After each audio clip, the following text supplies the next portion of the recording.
Daniel Fortin est un paysan miraculé. En 2009, la crise du lait a bien failli rayer pour toujours son exploitation laitière de la carte. Fallait que je décide, quoi. Soit je continuais, soit fallait que je trouve une manière de retrouver un avenir, quoi.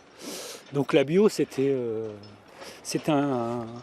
De toute façon, soit j'arrêtais, soit je passais en bio, quoi. Il n'y avait pas de solution. Sa conversion aura pris 5 ans. 5 ans pour apprendre et appliquer d'autres techniques souvent séculaires, oubliées sur l'autel du libéralisme. Ils rajoutent du lin dans les rations. Alors qu'en fait, l'oméga 3, l'oméga 6, l'oméga 9, il y en a dans l'herbe, quoi.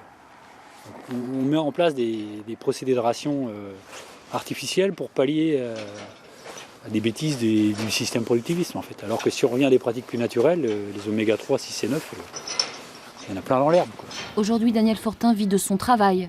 Mais le hic, c'est que depuis 1 an maintenant, les subventions de la PAC et des régions pour accompagner le bio ne sont tout simplement pas versées. Un trou de trésorerie de 9 000 €, soit 30% de son revenu. Il faut absolument que, si on veut que les gens changent de pratique, ils soient incités par les dispositifs d'aide à changer de pratique. C'est-à-dire plus ils iront vers des systèmes où ils font attention à l'environnement, à la qualité des produits et à leur territoire, plus ils doivent être récompensés par les subventions publiques. D'autant que depuis la crise de l'an dernier, les demandes de conversion au bio explosent.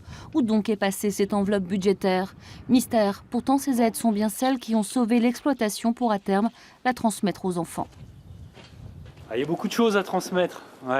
Transmettre la connaissance, les savoir-faire, transmettre l'amour de la nature, l'amour du vivant. Le sens peut-être. Pourquoi on se lève le matin, pourquoi on travaille. Ça, c'est des valeurs à transmettre à nos enfants.